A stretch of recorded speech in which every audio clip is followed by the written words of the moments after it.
আসসালামু আলাইকুম। আপনারা সবাই কেমন আছেন? আশা করি ভালো আছেন। আলহামদুলিল্লাহ, আপনাদের দোয়ায় আমরাও ভালো আছি।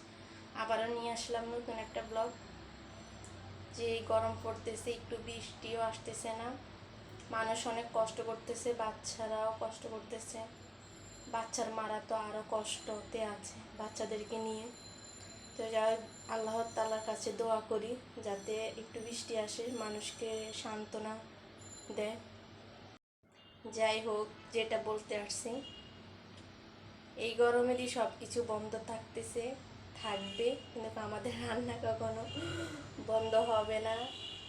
তো আপনাদের ভাইয়া এই গরমে দিয়ে অনেক অসুস্থ হয়ে পড়তেছে, জ্বর সর্দি।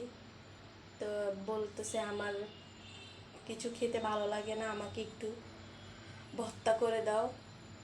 তো দেখি আপনাদের ভাইয়ের জন্য ভর্তা করব। তো ভাবলাম আপনাদের সাথে শেয়ার করি। তো আজকে শুটকি দিয়ে আপনাদের ভাইয়ের জন্য মরিচ খোলা করব। তো ভাবলাম আপনাদের সাথে শেয়ার করি। তো আপনারা আমার সাথেই থাকবেন। ভিডিওটা ভালো লাগলে লাইক কমেন্ট শেয়ার করবেন, চ্যানেলটা সাবস্ক্রাইব করবেন, আর আমার পাশে অবশ্যই থাকবেন। আমি ভালো ভালো ভিডিও দেওয়ার চেষ্টা করব আপনাদেরকে। আপনাদের ভাইয়ের জন্য দোয়া করবেন যেন তাড়াতাড়ি সুস্থ হয়ে যায়। শুটকি নিয়ে নিয়েছি, বেশি করব না, অল্প করব, কেননা আমি খাবো না, শুধু আপনার ভাইয়ের জন্য করব।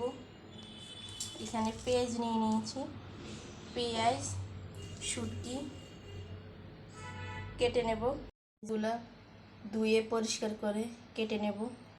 শুটকিগুলা কেটে ধুয়ে পরিষ্কার করে নিয়েছি। পাতিলটা বসিয়ে দিয়েছি, দিয়ে দেব তেল। গরম হয়ে গেছে, দিয়ে দেব পেঁয়াজ কুচি। পেঁয়াজটা একটু লাল করে ভেজে নেব।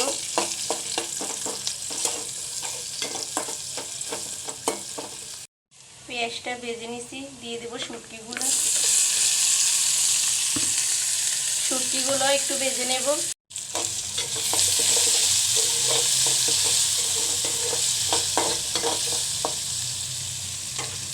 লবণ দিয়ে দেব,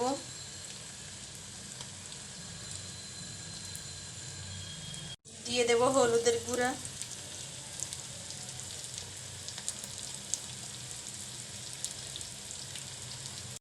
দিয়ে দেব মরিচের গুঁড়া। যেহেতু একটু জাল করব, তাই আমি একটু মরিচের গুঁড়াটা বেশিয়ে দেব।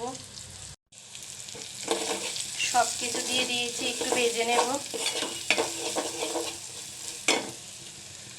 দিয়ে দেব একটু পানি,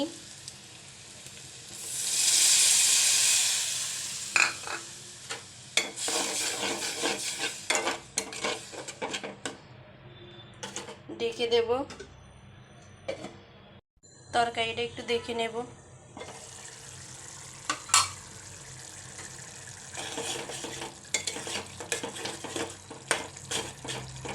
আর একটু পানি শুকাবো, ঢেকে দেব। মরিচ খোলাটা আমার হয়ে গেছে, একদম মরিচের বক্তার মতন দেখা যাচ্ছে।